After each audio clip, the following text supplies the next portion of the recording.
Hi and welcome to this video where I'm taking on a challenge.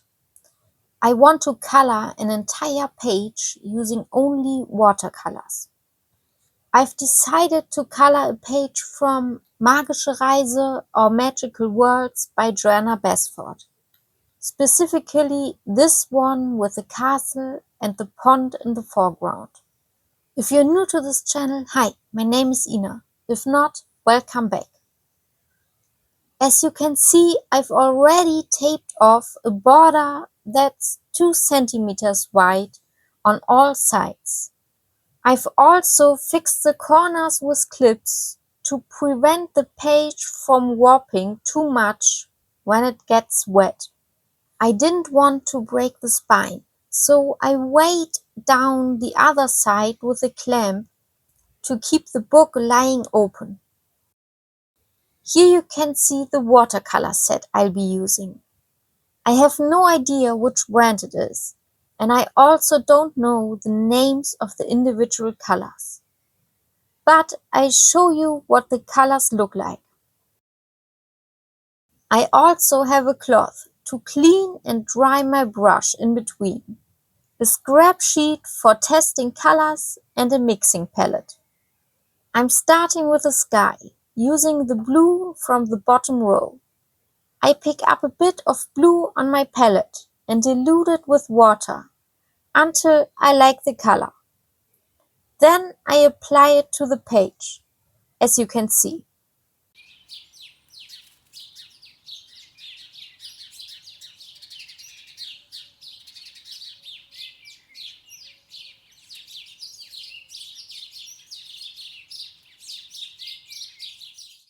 In some areas, especially in the top right corner, little spots appear. Even though I try not to make the page too wet, the paper texture is already roughened there from just a bit of water, and the pigments stick and gather in those rough spots. That's why these dots appear.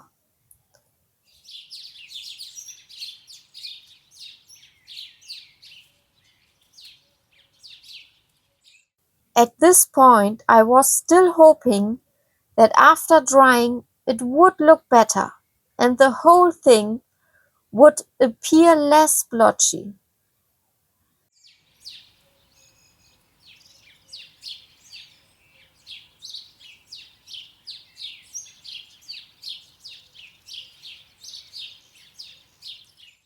Next, I'm using a slightly bluish green for the background. This is meant to look a bit like there are more plants in the distance. I've diluted this color with water again, as it would otherwise be too dark for my liking. Here too, I try to use as little water on the page as possible. I basically keep pushing the moisture with the pigments forward with the brush, so the water doesn't sit on the same spot in large amounts for long. I didn't test beforehand how much water the paper can handle, or whether this approach would work well. This is actually my first page in this book. I've previously colored the background with watercolors in the German version of Lost Ocean, and I didn't have these problems there. So I didn't test how the paper behaves with watercolors in this book. In the meantime, I checked and found that the two books are from different publishers. So the paper is probably different as well. Now I've mixed a light brown to create a bit of a shoreline around the pond. Then I use this light brown and mix it with a green to fill in the rest of the background.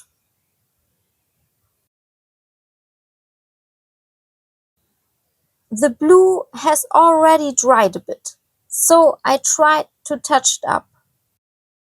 Unfortunately, the area between the trees, which now looks very dark, wasn't completely dry yet. You'll see the effect of that later.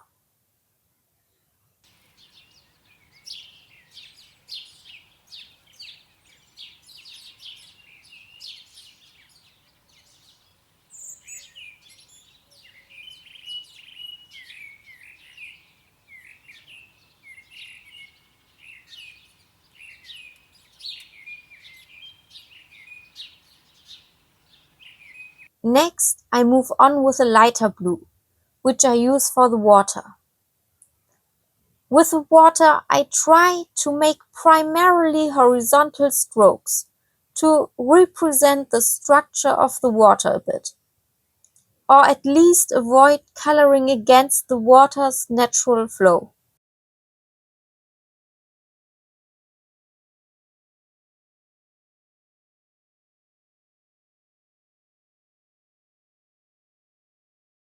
In general, I've never colored an entire page only with watercolors. Usually just the background, or I've used watercolors as a base layer. So what you see here isn't a tutorial. You can simply join me in my learning by doing process.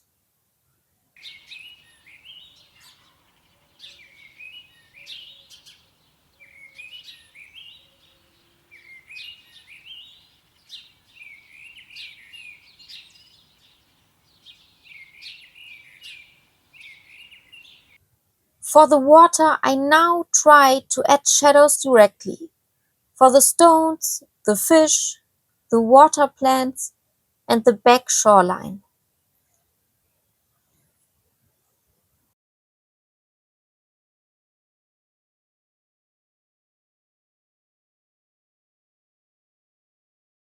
When I look at the sky and the green part of the background, I already feel the urge to go over it with colored pencils. But the challenge is to use only watercolors. So I try to somehow fix it later accordingly.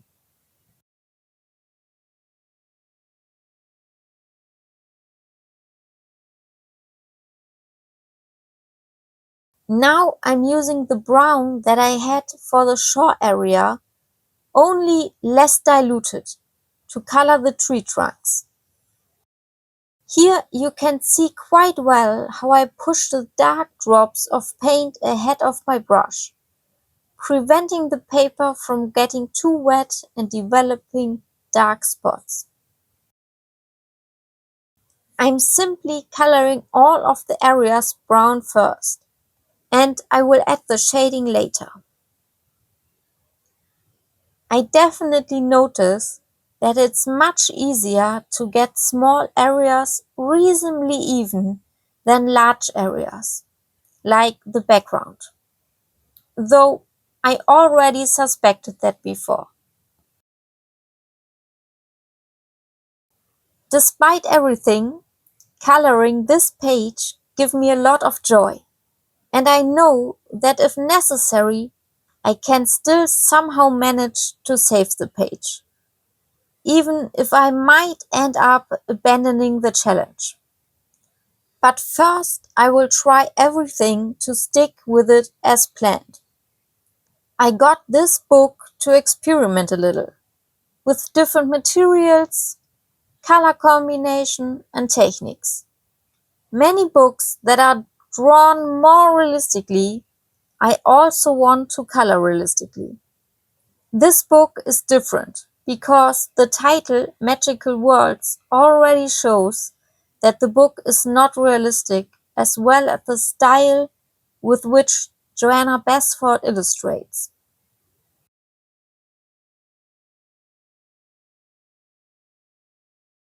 And now it's on to the second tree trunk, where I again spread the color along the trunk to avoid collecting too much moisture in one spot on the paper.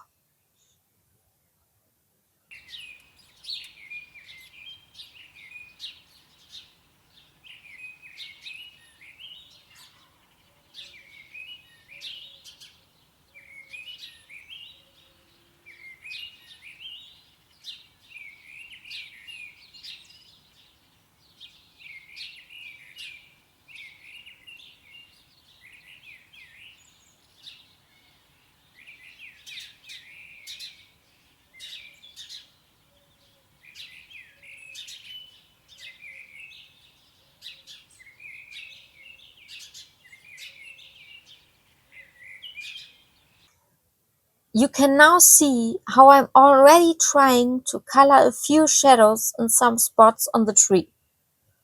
If the edge from the shadow to the lighter area is too harsh, I clean my brush and simply use a tiny bit of water to blend the shadow.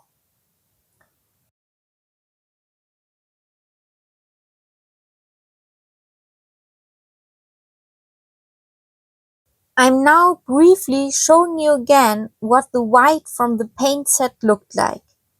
It was a bit dirty because I once dipped a brush in it that still had some pink and purple on it. I'm now using this color for the castle. I hadn't planned that at all, since I didn't really have a plan for what color I wanted to color the castle. So I just took advantage of the coincidence that happened to have this color available here. I always start on the side that should end up darker, and then spread the paint towards the middle or toward the side that should be lighter.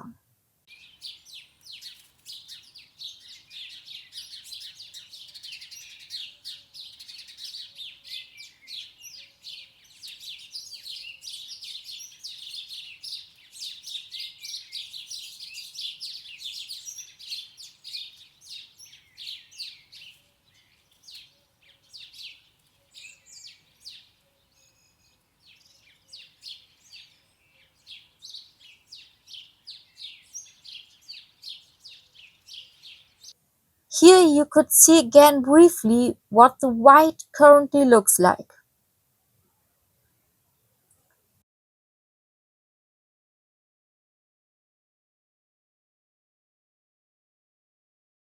Now I'm doing the bridge in the same color. And the good thing is that the shade always looks a little different, depending on how dirty the white is, in the spot where I took the color. Since I like the color so much, I'm now also using it for the big birds in the trees.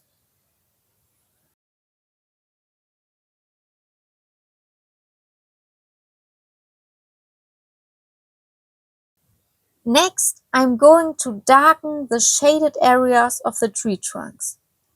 On the one hand, under the tree canopy, and on the other hand, the hollows in the branches, as well as these sketched shadow areas. And here I'm adding a few areas on the castle.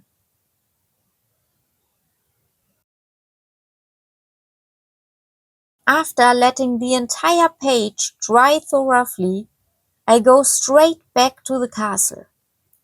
I want to clean the white paint, because I plan to use it for the sky, and I don't want to waste the color. So I first continue using it for the shadow areas of the castle, to deepen them a bit more.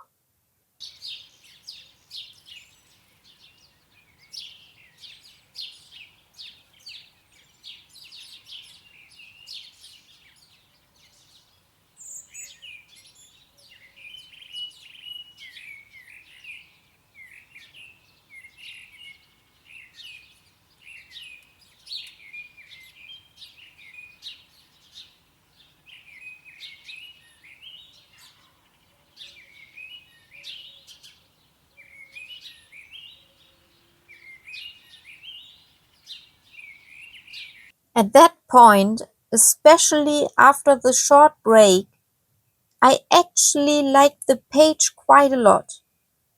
And it was really a happy accident with this dirty color.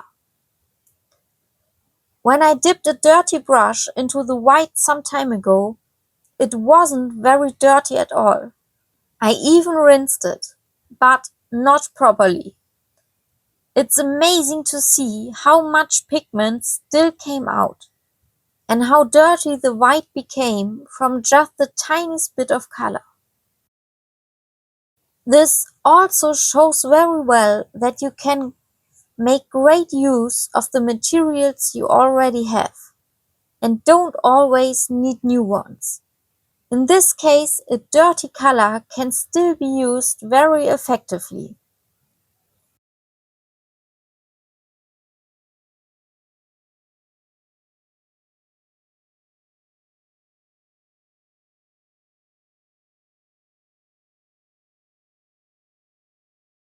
Basically, I think it's a good idea to first try to get the most out of the materials you already have before buying new ones.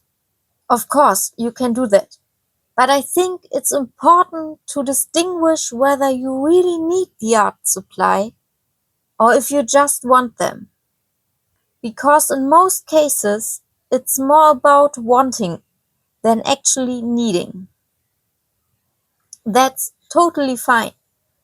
But if you make yourself aware that you don't really need certain things and sleep on it for a few nights, you often notice that the desire came from an impulse, and that after a few days, you see the whole thing quite differently. This is a great way to protect yourself from impulse purchases that you might even regret later.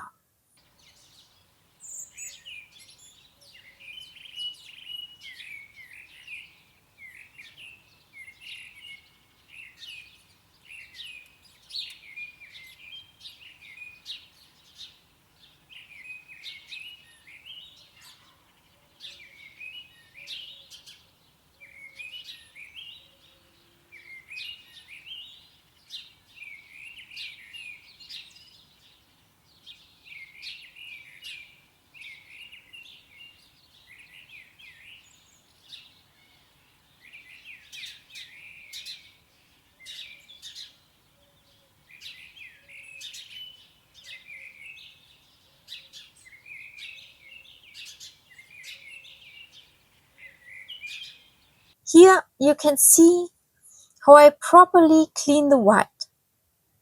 It's not a pure white, but more of a creamy white.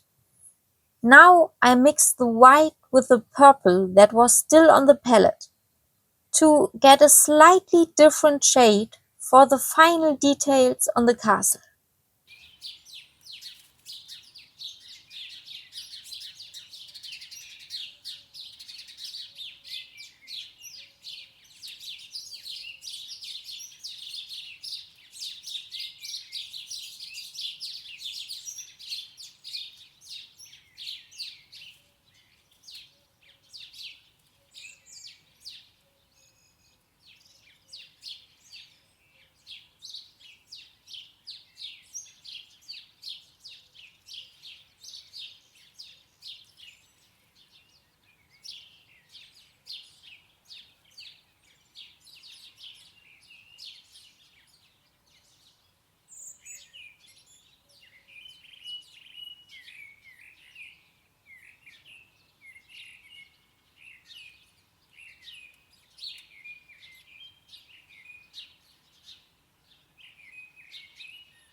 Now I'm mixing the white with the blue to rework the sky.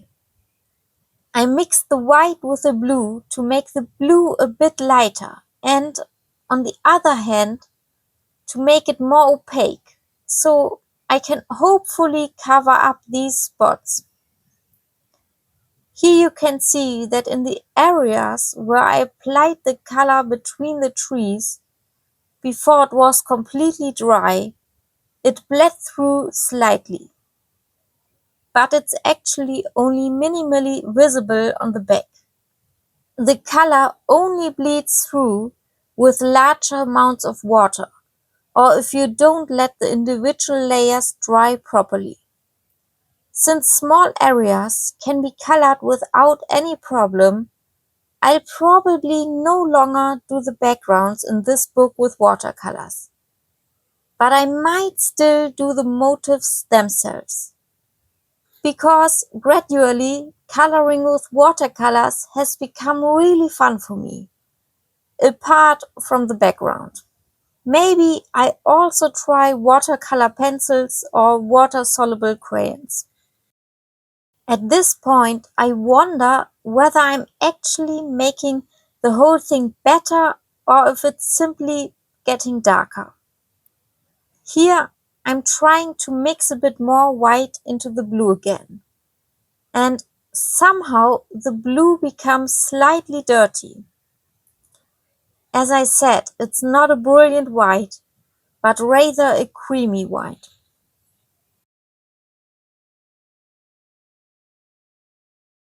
After I had a bit of distance from the picture due to the drying time, I liked it better, but I still wanted to rework it. So it's always a good idea to take another look at a page you don't like after some time has passed.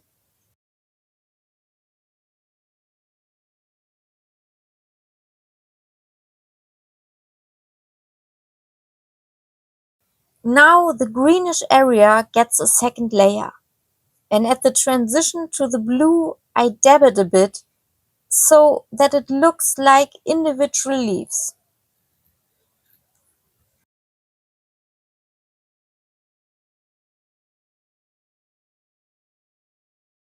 For some reason, I keep holding the palette in my hand the whole time here, but at that moment it just felt more practical.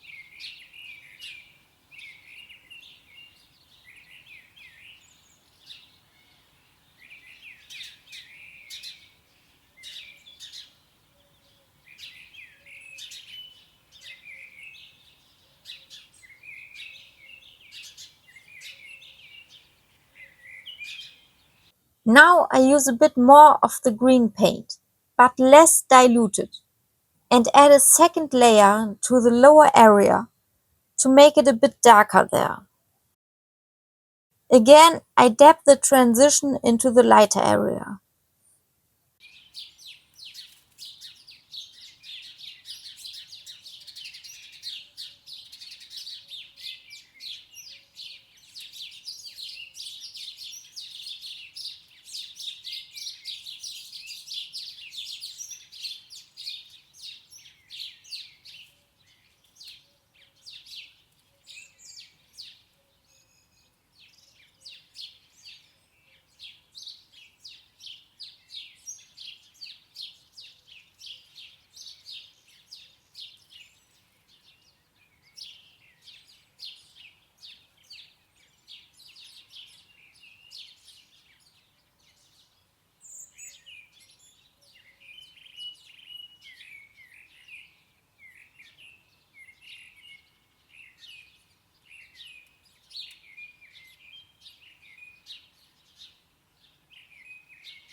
In the shoreline area of the pond, I'm now painting a few blades of grass, which is actually really fun. And depending on whether I have fresh paint on the brush or if there's already less on it, the blades of grass sometimes turn out a bit darker and sometimes a bit lighter. On the other side, I will add the blades of grass later, because I want to paint a few blades of grass over the plants. And of course, that only makes sense once the plants are colored in as well. Then I let the whole thing dry again. A picture like this sometimes only develops while coloring. And accordingly, during the short break, I decided that the area down here isn't grass, but rather a plant growing by the water with a few blossoms. I also decided to already paint a few of those grass blade-like leaves on the left side.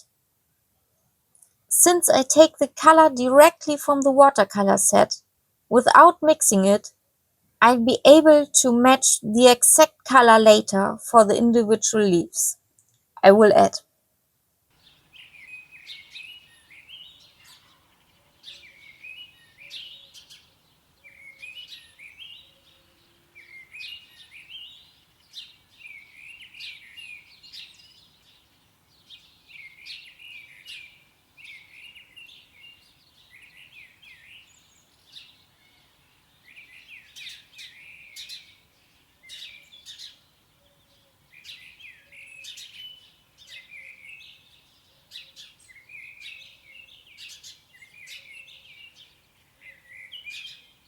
Now I'm adding a few more depth leaves on the background, and then trying to paint yellow blossoms on some of the stems that I painted down here in the lower area.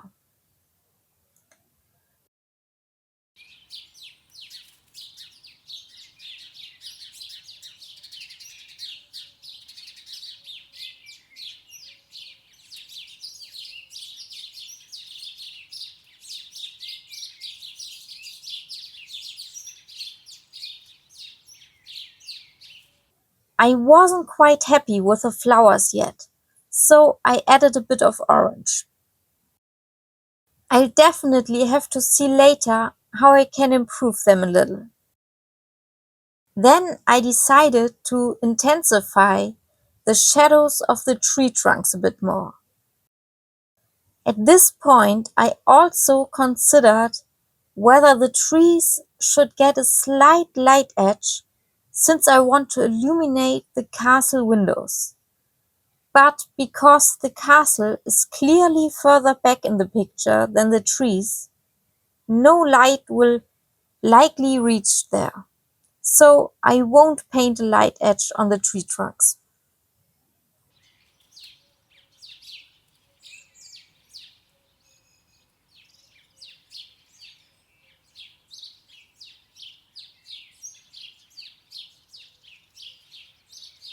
Compared to the beginning, I'm now using a much smaller brush, which can hold significantly less water and allows me to color more precisely.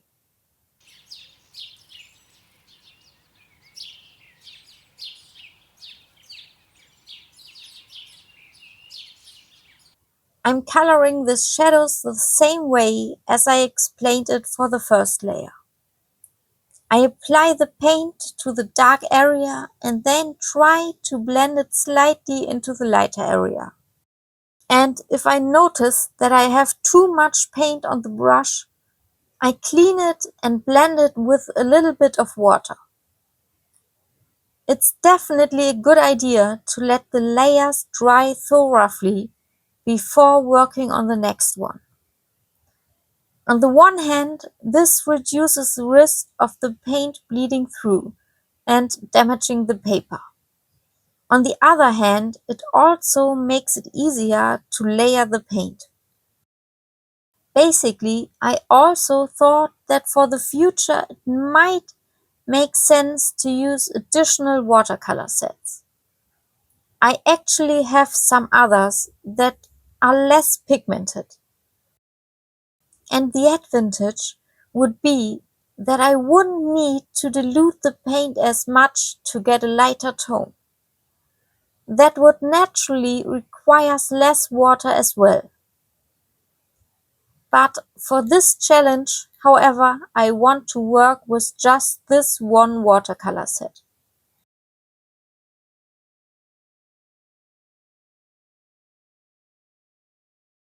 I always wonder how other people manage to use so much water in coloring books without damaging the paper.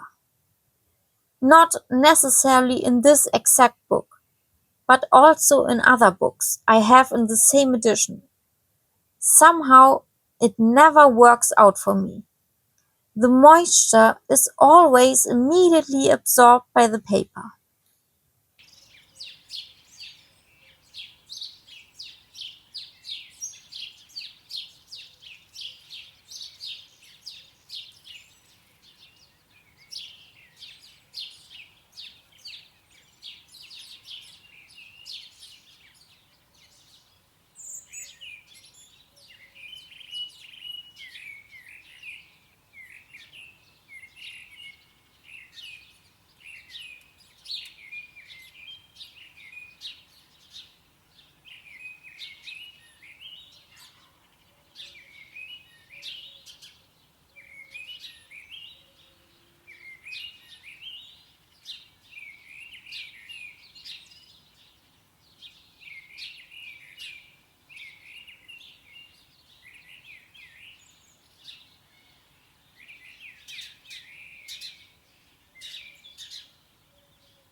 Now I'm going over the blossoms again, but I'm still not really satisfied with the result. Then I add a few more leaves.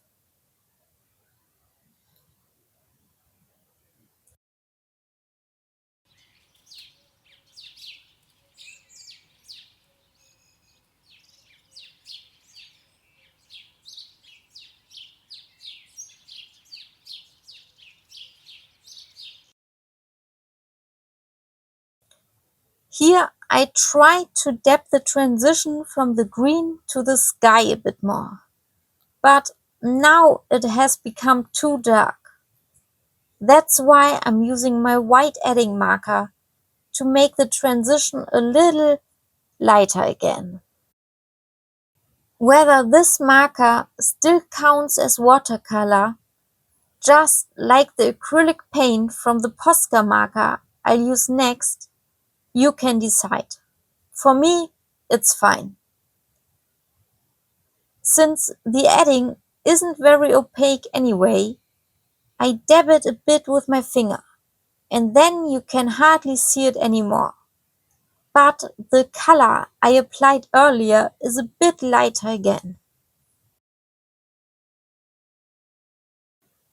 Now I'm using my Posca marker to make a few stars in the sky.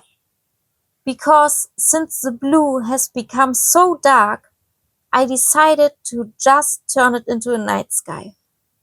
Do you also always have the problem that when you want to color stars or other things randomly, it somehow doesn't look random at all?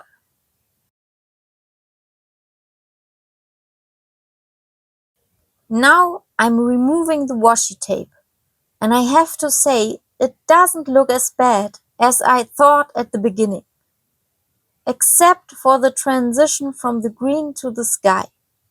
I actually like the picture quite a lot now. You'll probably see how it continues next week in the second part. I hope the video was entertaining for you. Bye and see you next time.